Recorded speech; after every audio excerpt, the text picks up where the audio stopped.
Minecraft 1.20 Minecraft को completely change कर देगा। और क्या आप जानते हैं कि माइनक्राफ्ट 1.20 के आने के बाद माइनक्राफ्ट में ढेर सारे न्यू चीजों की पॉसिबिलिटीज खुल जाएंगी। जैसे कि माइनक्राफ्ट में एक न्यू बॉस आएगा, माइनक्राफ्ट में फार्मिंग करने का पूरा तरीका चेंज हो जाएगा। एंड क्या आप जानते हैं कि 1.20 के बाद हॉर्सेस कोई यूज नहीं करेगा, new mob, new skins. In fact मैं तो ये कहूंगा कि 1.20 अपडेट के बाद माइनक्राफ्ट के जितने भी अपडेट आएंगे उनमें आपका माइनक्राफ्ट का खेलने का पूरा तरीका चेंज हो जाएगा। तो आज हम माइनक्राफ्ट 1.20 की उन्हीं कुछ मेजर चेंजेस के बारे में बात करने वाले हैं जिनसे ढेर सारी न्यू चीजें ऐड हो सकती हैं नियर माइनक्राफ्ट फ्यूचर में। And yup, without wasting any more time, let's begin this video. अब गाइस चलिए हॉर्सेस से ही बात कर लेते हैं। अब हम सभी ये बात जानते हैं कि माइनक्राफ्ट 1.20 में एक न्यू मॉब ऐड होने वाला है जो है कैमल। लेकिन गाइस कैमल के आने के बाद हॉर्सेस बिल्कुल डेड हो जाएंगे। आई मीन कोई बंदा हॉर्सेस यूज करेगा ही क्यों? बेसिकली हॉर्स में सिर्फ एक ही बंदा राइड कर सकता है, कैमल में 2 बंदे राइड कर सकते हैं। कैमल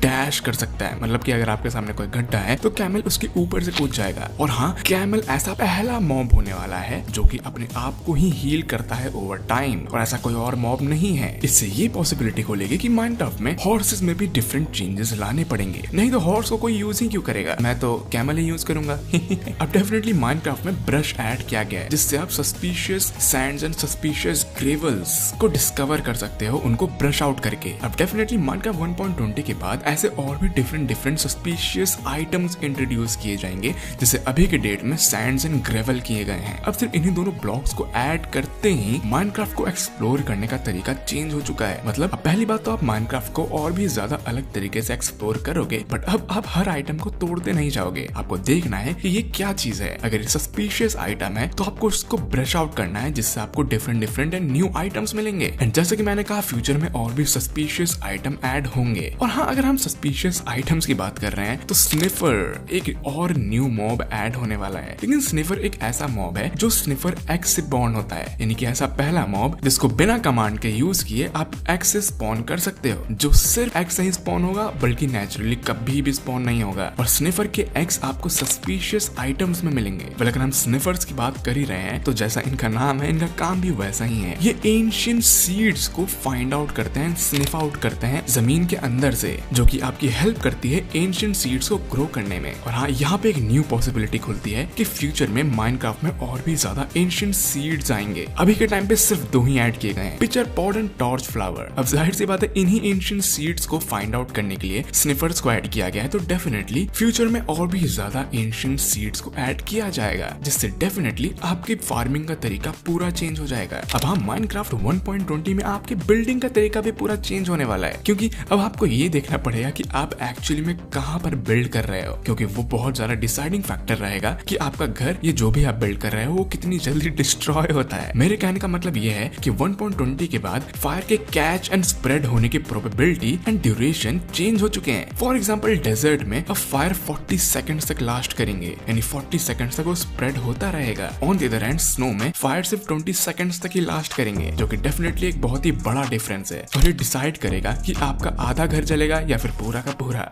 माइनक्राफ्ट में एक बहुत ही बड़ी चीज ऐड की जाएगी, जो स्मिथिंग टेम्पलेट, जो कि आपके क्राफ्ट करने का हर तरीका बदल देगा। अब स्मिथिंग टेम्पलेट्स आपको चाहिए होंगे आर्मर ट्रिम्स को स्मिथ करने में, बट डेफिनेटली स्मिथिंग टेम्पलेट में फ्यूचर में और भी ज्यादा आइटम ऐड किए जाएंगे, शायद माइनक्राफ्ट 1.21 में या फिर माइनक्राफ्ट 1.22 में। बट चलिए, अगर ट्रिम्स की बात हो ही रही है तो क्या आप जानते हैं कि आर्मर ट्रिम्स आपके आर्मर पहनने का पूरा तरीका चेंज कर देगा? बेसिकली आर्मर ट्रिम्स होते क्या है? Armour TRIMS purely decorative item है आपके आर्मर के लिए। माइनक्राफ्ट में टोटल 16 आर्मर ट्रिम्स को ऐड किया गया है, 12 कॉमन एंड 4 रेयर, जिनमें आते हैं sentry armour trim, dune, coast, wild, tide, ward, vex, ribs, snout, eyes and और भी बहुत सारे ट्रिम्स। और ये आपको अलग अलग जगह पे मिलेंगे। जैसे सेंट्री आपको पिलेजर आउटपोस्ट में मिलेगा, ड्यून आपको डेजर्ट पिरामिड्स में मिलेगा, कोस्ट आपको शिपरेक में मिलेगा, वाइल्ड आर्मर ट्रिम आपको जंगल टेंपल में मिलेगा, टाइड आर्मर ट्रिम आपको ओशन मॉन्यूमेंट्स मिलेगा, एक्सेट्रा एक्सेट्रा एक्सेट्रा। तो डेफिनेटली इससे आपको एक न्यू रीजन मिल जाएगा माइनक्राफ्ट को और ज्यादा एक्सप्लोर करने का, क्योंकि ट्रिम्स माइनक्राफ्ट में एक बहुत ही ज्यादा इंपॉर्टेंट आइटम होने वाले हैं। क्योंकि कौन बंदा अपने आर्मर को डेकोरेट नहीं करना चाहेगा? और जैसे कि आप देख सकते हैं कि आर्मर ट्रिम का यूज करने के बाद अब आप पूरे आर्मर को चेंज कर सकते हो किसी भी मटेरियल में, जैसे पूरे आर्मर को एमराल्ड का बना देना।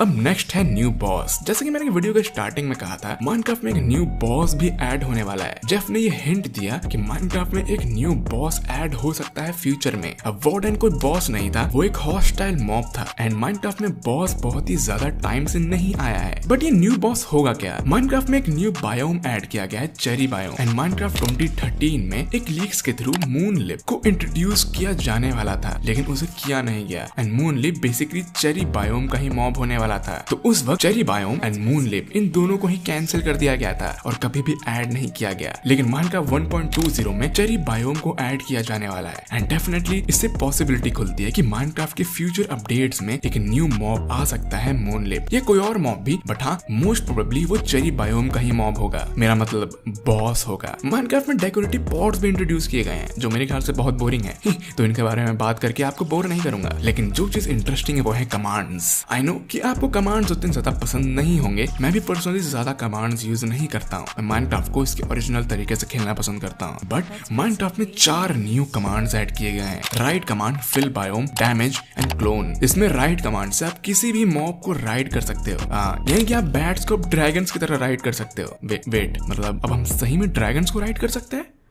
वाओ। इनफैक्ट माइनक्राफ्ट 1.20 के बाद माइनक्राफ्ट के स्टार्टिंग वर्ल्ड मेन्यू को भी चेंज कर दिया गया है, मतलब कि अब आपको 3 ऑप्शन मिलेंगे, गेम, वर्ल्ड एंड मोर, जिनमें आपको और डिफरेंट ऑप्शन मिलेंगे। मोर में आप काफी ज्यादा एडवांस जा सकते हो, वर्ल्ड में आप अपने सीट्स वगैरह चेंज कर सकते हो, एंड गेम में आप एक नॉर्मल कैजुअल माइनक्राफ्ट प्लेयर की तरह वर्ल्ड बना सकते हो, जो कि ज्यादातर माइनक्राफ्ट प्लेयर्स के लिए होगा। बट जैसा कि मैंने कहा, ये पूरा माइनक्राफ्ट 1.20 अपडेट माइनक्राफ्ट के फ्यूचर को कम्प्लीटली चेंज कर देगा एंड आपके खेलने के तरीके को। तो आप इस बारे में क्या सोचते हो? आपको क्या लगता है माइनक्राफ्ट में कौन सा न्यू बॉस ऐड किया जाएगा, या कौन सा न्यू मॉब या कौन सा न्यू आइटम ऐड किया जाएगा? मुझे नीचे कमेंट सेक्शन में जरूर बताएं। तब तक मैं आपको मिलता हूँ किसी नेक्स्ट वीडियो में, एंड गुड लक।